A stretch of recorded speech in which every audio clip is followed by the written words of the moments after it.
కవితపై silent. Liquor scam పై నోరెత్తని గులాబీ లీడర్లు. బిడ్డ అరెస్ట్ అయి నెల రోజులైనా స్పందించని కేసీఆర్. కనీసం పరామర్శకు కూడా ఢిల్లీ వెళ్లలే. మొదట్లో నేతల హడావుడి, ఇప్పుడు గప్చుప్. లోక్సభ ఎన్నికల్లో నెగిటివ్ అవుతుందనేనా బీఆర్ఎస్ లో అంతర్గత చర్చ. కల్వకుంట్ల కవిత జైల్లో కుమిలి కుమిలి కుమిలి. ఇంతవరకు బిడ్డ జైలుకు పోతే తండ్రి అనేటోడు కనీసము జైలుకు పోకపోలేదు. దానికి కారణం చెప్తున్న తుంటిరిగిందనో అదనో ఇదనో. పెద్ద మనిషి అయింది కాబట్టి పోతలేడని అనుకుందాం.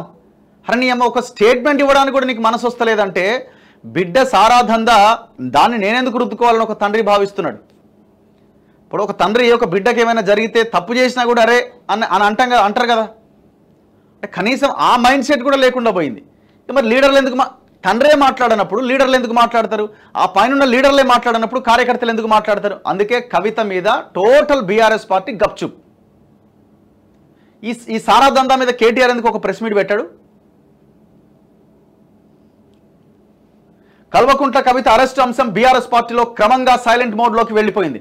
మార్చి 15వ తేదీన ఆమెను హైదరాబాద్లో ఈడీ అరెస్ట్ చేసినప్పుడు హడావుడి చేసిన గులాబీ నేతలంతా ఇప్పుడు గప్చుప్ అయ్యారు. ఆమె వెంట నడిచిన లీడర్లు కూడా ఎవరి పనుల్లో వాళ్ళు నిమగ్నమయ్యారు. అరెస్టు అక్రమమని, ట్రాన్సిట్ వారెంట్ లేకుండా ఎలా అరెస్ట్ చేస్తారంటూ ఈడీ ఆఫీసర్లతో అప్పట్లో వాగ్వాదానికి దిగిన కవిత అన్న కేటీఆర్ అరెస్టు సమయంలో పరుగు పరుగున వచ్చిన మేనబావ హరీష్ రావు ఇప్పుడు కవిత విషయమే మాట్లాడట్లేదు. ఇక బీఆర్ఎస్ బాస్ మాజీ సీఎం కేసీఆర్ అయితే బిడ్డ అరెస్ట్ అయినప్పటి నుంచి స్పందించలేదు.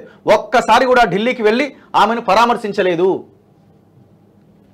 ఏ మీటింగ్లో ఇంతవరకు ఈ సారా దందా మీద బిడ్డ అరెస్ట్ మీద మాట్లాడిన పరిస్థితి లేనేలేదు.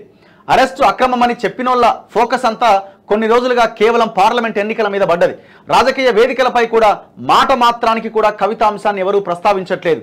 లిక్కర్ స్కామ్ కేసును ప్రస్తావిస్తే నెగిటివ్ అవుతుందనే మాట్లాడట్లేదా అన్న చర్చ గులాబీ పార్టీలో అంతర్గతంగా సాగుతున్నది. దాదాపు అన్ని ఎంపీ సెగ్మెంట్లకు బీఆర్ఎస్ అభ్యర్థులను ప్రకటించింది. కరీంనగర్లో నిర్వహించిన సభకు సాక్షాత్తు మాజీ సీఎం గులాబీ బాస్ కేసీఆర్ హాజరయ్యారు.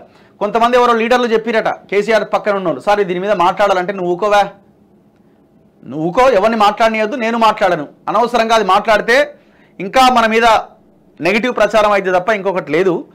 అక్కడ మహిళ అయిపోయింది, చేసిన దందానేమో సారా దందా అయిపోయింది. ఇప్పుడు ఏ ల్యాండో గీండో అంటే లేదు లేదని చెప్పుకోవచ్చు, కానీ అక్కడ చేసింది ఏంది? సారా దందా. ఉన్నదెవరు? ఒక మహిళ. ఎట్లా దాన్ని డిఫెండ్ చేసుకోగలుగుతారు? అవకాశం లేకుండా పోయింది. కరీంనగర్లో నిర్వహించిన సభకు సాక్షాత్తు మాజీ సీఎం గులాబీ బాస్ కేసీఆర్ హాజరయ్యారు. కాంగ్రెస్ ప్రభుత్వంపై విమర్శల దాడి చేశారు, కానీ బిడ్డ విషయాన్ని మాత్రం ఎక్కడా ప్రస్తావించలే. ఈడీ కస్టడీలో ఉన్న కవిత ఉన్నప్పుడు ఢిల్లీ వెళ్లిన మాజీ మంత్రి స్వయానా ఆమె మేనబావ హరీష్ రావు సోదరుడు కేటీఆర్ అక్కడే 2-3 రోజులు ఉండి పరిస్థితిని సమీక్షించారు. ఆ తర్వాత హైదరాబాద్ వచ్చారు. మధ్యలో ఓసారి తల్లి శోభమ్మతో కలిసి ఢిల్లీ వెళ్లిన కేటీఆర్ కవితను పరామర్శించారు. తర్వాత మళ్లీ వెళ్లలే. పార్టీ కార్యక్రమాల్లో కేటీఆర్ హరీష్ రావు బిజీ అయిపోయారు.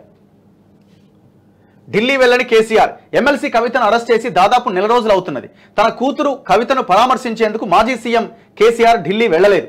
అనారోగ్య సమస్యతో బాధపడుతున్న ఆయన కృష్ణా జలాలపై నల్గొండలో నిర్వహించిన సభకు వెళ్లారు. కరీంనగర్లో వినోద్ కుమార్ కు మద్దతుగా నిర్వహించిన ఎన్నికల మీటింగ్లకు హాజరయ్యారు. పొలంబాట కార్యక్రమంలో భాగంగా ఉమ్మడి కరీంనగర్, సూర్యాపేట జిల్లాల్లో పర్యటించారు. శనివారం సాయంత్రం చేవెళ్ల మీటింగ్ కు కూడా హాజరయ్యారు. కానీ ఢిల్లీ వెళ్లే ప్రయత్నం మాత్రం చేయలే. సొంత బిడ్డను పరామర్శించకపోవడం గులాబీ పార్టీ శ్రేణుల్లో చర్చకు దారితీసింది.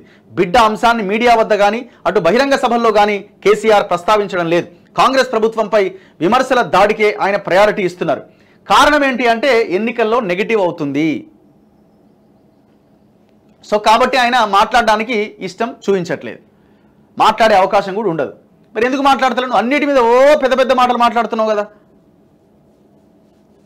పాపం కవిత అడుగుతుందట, నాయనను ఒకసారి రమ్మని, నాయనను ఒకసారి రమ్మని అంటే నాయన ఏడొస్తాడు? నాయన అసలు ఆయన గురించి పట్టించుకోవడమే మానేసిండు. తల్లి చెప్పిందట తండ్రిని ఒకసారి రమ్మను, నాయనను ఒకసారి రమ్మనని. ఆయన చిచ్చి నేను గెలవనని ఆయన